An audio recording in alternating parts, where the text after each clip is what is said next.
তিনটি খাবারে কিডনি ধীরে ধীরে নষ্ট হয়ে যায়। কত ভয়ঙ্কর কথা! তিনটি খাবার, খাদ্যাভ্যাস চেঞ্জ করতে হবে। তিনটি খাবারে আপনার কিডনি ধীরে ধীরে নষ্ট হয়ে যায়, তবে তার একটা কোরআনিক চিকিৎসা দেবে ইনশাআল্লাহ তাআলা। আল্লাহ পাক আমাদেরকে শেষ পর্যন্ত মনোযোগ দিয়ে এই কথাগুলো শোনার সুযোগ করে দিন। দেখুন, আপনার একটা ছোট্ট ক্লিক আপনি যদি শেয়ার করে দেন না ভিডিওটা, আপনার কারণে যদি 5,000 রোগী বেঁচে যায় এই কোরআনিক চিকিৎসা নিয়ে বা খাবার পরিবর্তন করে, সব হবে না? হবে কিনা? হবে ইনশাআল্লাহ তাআলা। তাহলে আমরা যেটা করব, যখনই আমার কথাগুলো শুনবেন, অন্যকে দেখার বা অন্যর কাছে মুখে বলার আপনি কিন্তু করবেন, সব হবে আপনার ইনশাআল্লাহ তাআলা। তিনটি খাবার আমি একটা গবেষণা পত্রিকায় এটাকে দেখেছি এবং একজন বিখ্যাত একজন কি ব্যক্তির আমি কন্টেন্টটা তার কাছ থেকে আমি কি নিয়েছি, কথাগুলো তার কাছ থেকে আমি নিয়েছি। তিনি কি বলেছেন যে তিনটি খাবার আমরা যেটা খাই অ্যাভেলেবেল, আপনি যদি শুনেন আপনি আশ্চর্য হয়ে যাবেন যে হুজুর কি বলেন, এটা ছাড়া তো কি চলতে পারবো না। এমন একটা খাবারের কথা এখন বলবো, আপনি বলবেন quite impossible, I can't live without this matter. এই খাবার বা এই বিষয়টা চাই, এটা ছাড়া কি চলা যায় না? আসলে চলা যায় না।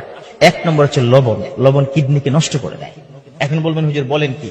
মেডিকেল সায়েন্স যেটা কি বলেছে, if you want to be happy, if you keep happy, আপনি যদি ভালো থাকতে চান, সুখে থাকতে চান, তাহলে যেটা করতে হবে, প্রতিদিন সর্বোচ্চ 1 চা চামচ পরিমাণ লবণ আপনি খেতে পারবেন, তবে সেটা কাঁচা নয়।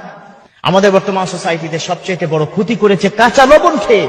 কাঁচা লবণ হার্টের প্রবলেম, কাঁচা লবণ কিডনির প্রবলেম, বিভিন্ন প্রবলেম ক্রিয়েট করে, কারণ কাঁচা লবণের মধ্যে অনেক জীবাণু থাকে।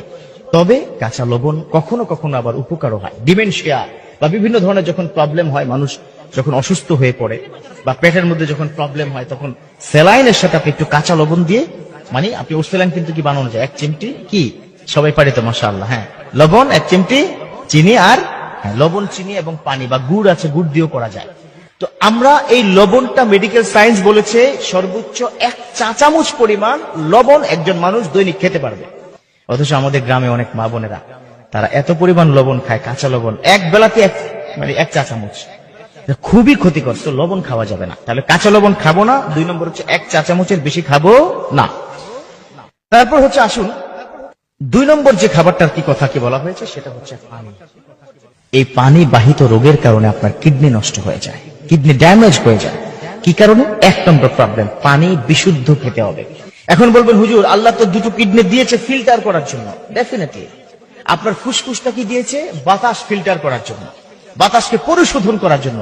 আল্লাহ পাক কত অসাধারণ নিয়ামত দিয়েছে শরীরের মধ্যে। এখন পানির মধ্যে যদি প্রচুর ময়লা থাকে, কিডনির কি পরিস্থিতি হবে? এজন্য ডক্টর সবসময় কি বলে যে বিশুদ্ধ পানি খেতে হবে। তাহলে 1 নম্বর কি? বিশুদ্ধ পানি খাবো, ফুটিয়ে খাবো। 2 নম্বর হচ্ছে অনেকে আপনি দেখবেন যে পানি খুব কম খায়। একজন সুস্থ মানুষ দৈনিক 2 থেকে 3 লিটার পানি খাবে, কিন্তু অনেক মানুষ 1 লিটারও খায় না, আছে না নাই? অতএব এটা করা যাবে না। সুস্থ থাকতে হলে পানি খেতে হবে। তাহলে 2 নম্বর যে বড় প্রবলেম কিডনির জন্য, সেটা হচ্ছে পানি কম খেলেও প্রবলেম, এবং কি নোংরা পানি অথবা বিশুদ্ধ পানি নয় এমন পানি খেলেও কিন্তু প্রবলেম।